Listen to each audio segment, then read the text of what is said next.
Yehathaway. There. Okay. So Melody, we're talking about your son Jeremy. Missing since the 70s. Yes. Can you kind of walk me through like how you found out about? Oh man, yeah. I was just into my 9th month of pregnancy, and I was at work, and the babysitter had Jeremy and his playmate, which was her son, and it was February 18th, 1977. It was supposed to be a blizzard that day, and it turned out to be 60 degrees. So she let the boys out to play. Well, they left the big old backyard and the farmhouse that they were at and got up into the forest area, which was the river bluffs to the Missouri River.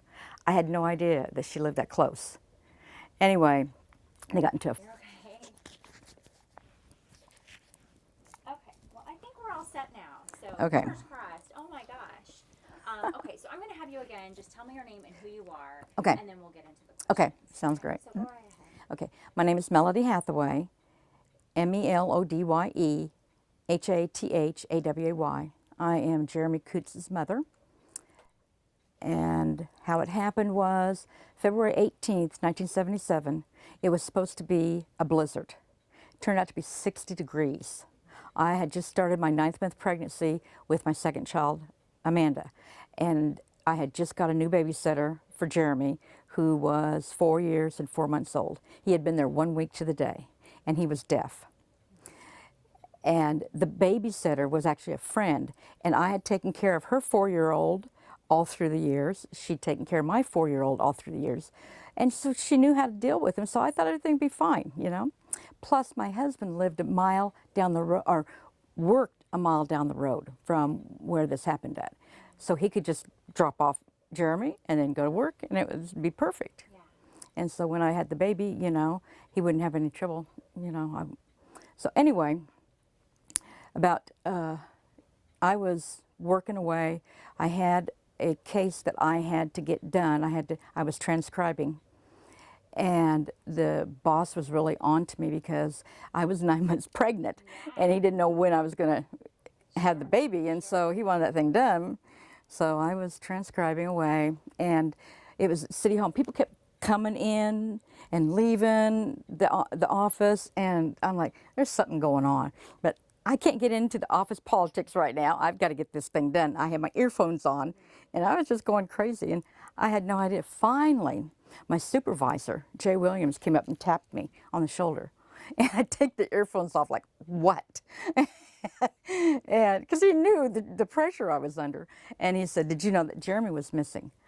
I said, no, I did not. And he said, well, maybe you better call. I said, maybe I better call. So I called up and I said, Kim, what in the world is going on out there? And she said, well, Jeremy wandered away from our house, and I've called all the CBers. That was back when the CB radios were really in. I don't know, do you know what I'm talking about? Yeah. And she had called, oh, sorry about that. Okay. She had called my husband and her husband, and she'd called on the two-way, on the CB radio, anybody that could help. A 4-year-old deaf boy was missing at Potato Hill, which is 1 mile south of Atchison, Kansas. And so when I got there, so I called up and I said, what in the world's going on? And Kim says, here's Rick, you want to talk to him? That was Jeremy's father, my husband. And I said, yes, I would like to talk to somebody. And he said, don't worry about it, Melody. It's 3 o'clock now. Go finish your other 2 hours. Come home at 5, and Jeremy and I will be there waiting for you. And I said, I'll be right there. And that was where the nightmare began. She said that Jimmy and Jeremy were out playing for 15 minutes. So I don't know. And they got into the Missouri River Bluff. They supposedly got into a fight, and Jeremy went one direction, and Jimmy tried to follow him, but he couldn't find him. So he went back home and told his mom that Jeremy had went over the hill, and well, that meant towards the river. And so she ran out and she started screaming and yelling. She thought, my gosh, what if his hearing aid had been knocked off? And so she said, I got to get help. So that's when she called the people, and then I came. And we had we had everybody came. They walked, they rode motorcycles, they were on horseback. All kinds of people showed up. There was like 3,000 or 4,000. And this is back before they sensationalized it, you know. And so anyway, they just got off the radio station. So Sunday, the mayor called up the governor and they called in the National Guard. And they looked on all day Sunday. Then somebody anonymously called in Tom Kazo and his dog Trep, and he had 422 cases, and that was 100% fined. And he lived in Dade County, Miami, Florida area. And they stopped the search, and they let him look for 20 hours straight. And I'll just never forget it. I was in the bathroom. Mom was in there with me. We don't have any windows. And I heard the knock, knock, knock, knock 3 times. People have been coming in and out, you know, for 5 days. And I said, oh my God, Mom, is the sheriff. And she opened the door to shut it. She goes, it is. And I said, I can't go out there. She said, you don't have a choice. I said, Mom, I can't do it. She said, you got to do it. So I went out. The sheriff and Tom were there, and Rick and I, and he said, this is my findings. I think that Jeremy went towards the river, and he either fell or playfully jumped in. And that time, it was a record-breaking ice jam on the Missouri River there at St. Joseph, and it had broke, and everybody was so happy that it had broke. Well, these huge ice chunks, huge, you know, like this building, this room, big, huge, were floating. And so that's the only thing that we can think of. But there's a railroad track there. And they said that there was no cars going by at that time, but you don't know for sure. Sure. And so he said, I will stay. I'll look for free as long as you want. I will look on a hunch, on a dream, on a psychic, whatever you want. I will do that for you. He said, you just tell me what you want.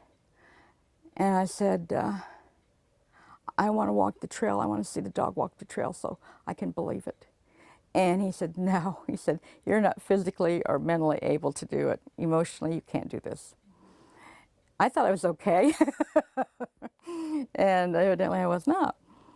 And he said, I'll take your husband. So the next day, Rick and his brother and the sheriff and Tom and the dogs went. And when Rick came home, I said, you have to tell me. What do you think? I have to know. And he said, without a doubt, Melody.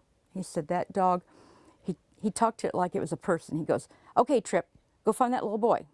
And Rick said, oh, he went down a little bit, turned around, came back and sat by him, because you can hold somebody else's scent on your body up to 7 days. And it had only been 5. And that made him think that Rick was Jeremy. Yeah. So he comes up and he sits by Rick and he looks up. Found him. Yeah, and he looks up at Tom like, he's right here. Did a good job. Oh, gosh. And then he said, no, we're looking for the little boy. Go run that trail again. That time he did.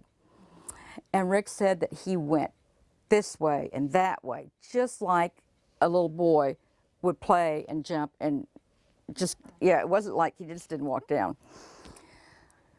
And he said, without a doubt, that's where he thought he was. So we waited and waited and waited, and we still don't have closure. I don't know. I'm a mom, so part of me wants him to be alive, you know? Maybe somebody on the railroad did get him. And, you know, maybe he is somewhere.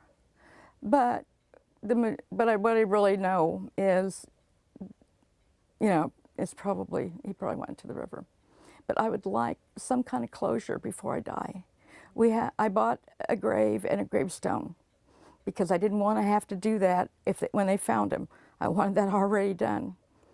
So I would like to put him in there. And, you know, he had a life, and even if, you know, wherever he is, he had a life, he needs to be remembered. And so that was the only way I could think of to remember him. And after that, KBI, Kansas Bureau of Investigation, put out missing person, and they have kept it, and it has been active because they said that it gets hits, like because of what size he was and all the information could be him. And so they came and they wanted my DNA. So I gave them my DNA. Yeah. 3 times I've given them my DNA. Oh, really? And and then of course I did the age progression picture. And I'm still waiting. That's fine. I'm still waiting.